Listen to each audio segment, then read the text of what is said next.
Now, one of the first hints that there might be a connection between what you eat and your behavior was by Dr. George Gould back in 1910. So we see this is not completely new.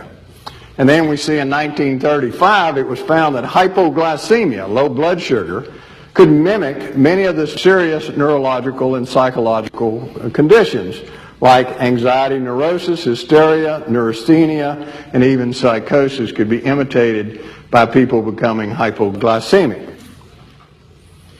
And then in 1973, Dr. Wendell and Beebe found that there was a 74% incidence of hypoglycemia in people who had schizophrenia, the type of schizophrenia associated with anxiety.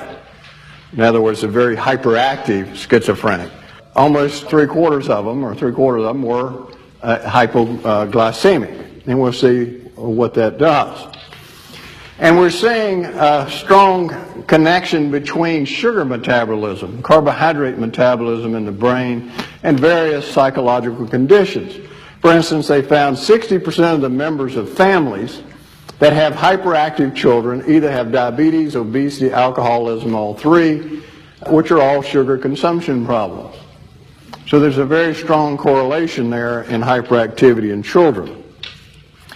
More research indicated that 75% of all prisoners were hyperactive as children. So it's taking it back all the way to this childhood that was programming that child for criminal behavior later in their life. Now, why would sugar have such a profound influence on brain function and psychological function? Well, when the sugar is in excess, it produces excess release of insulin. When insulin is released, you get hypoglycemia if it's excessive. That is, the blood sugar falls. When the blood sugar falls, it does two things. One, your body is trying to get that blood sugar back up because it needs that sugar for its energy metabolism. So it stimulates the adrenal gland to release two hormones. These are called epinephrine and norepinephrine. These are the hormones that make you jittery and nervous when your blood sugar falls. So these hormones are stimulating the brain to increase activity. Also, when the brain becomes hypoglycemic, it releases one of its neurotransmitters called glutamate. Glutamate is the primary neurotransmitter for excitability. So it is the primary thing that turns the brain's activity into high gear. So both of these, the norepinephrine, epinephrine, and glutamate, are producing a state of hyperactivity. Now let's look at the effect of crime in nutrition. This was done by Dr. Stitt, who was a probation officer in Ohio, who did some research on the effect of diet and probation violators. And what she found is that those who remained on a bad diet, a lot of sugar, a lot of junk food, a lot of food additives like MSG, NutraSweet, these things, when they stayed on that, 56% of them ended up violating their probation by committing some antisocial act, robbery, violence, etc. But if they were switched to a healthy diet, only 8% ever broke their probation. So there was a tremendous change in their behavior just by changing their diet. And these are felons. When they looked at narcotic abuse, they found the same thing. Is that those who maintained the bad diet, the high sugar diet, junk food diet, 47% of them continued to use narcotics while they were on probation. Whereas those who were switched to the better diet, only 13% of them violated their probation by using narcotics. So it's a rather profound effect. It's not a minor effect. They also coincidentally found there was a dramatic reduction in suicides. So there was a strong correlation between this high sugar, high junk food diet and suicidal behavior.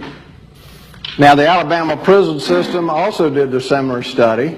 They changed the diet of some of the prisoners and used the others as control. They found that there was a 42% reduction in criminal events when they changed these criminals' diet. And that there was a 61% reduction in antisocial behavior at 1 year.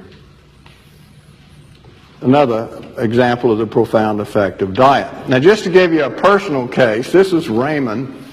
Raymond was arrested for assaulting his girlfriend.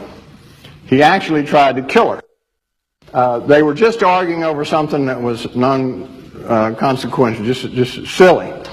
But he flew into a rage, pulled his .357 Magnum, grabbed her, put it up to her head to shoot her, and she knocked it out of the way with her hand, and he shot through her hand. She wouldn't file charges against him, but the state charged him with firing a weapon inside the city limits, so they arrested him. Well, Dr. Stitt went back and looked at his history.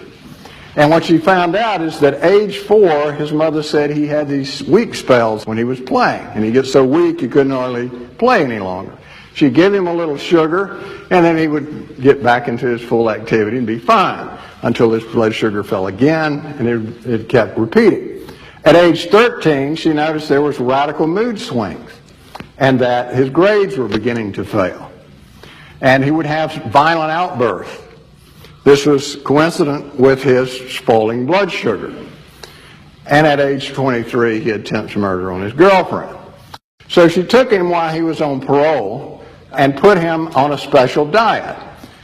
His diet before consisted of junk foods, donuts, pastry, candy, and coffee, which is a lot of people's diet, particularly young people.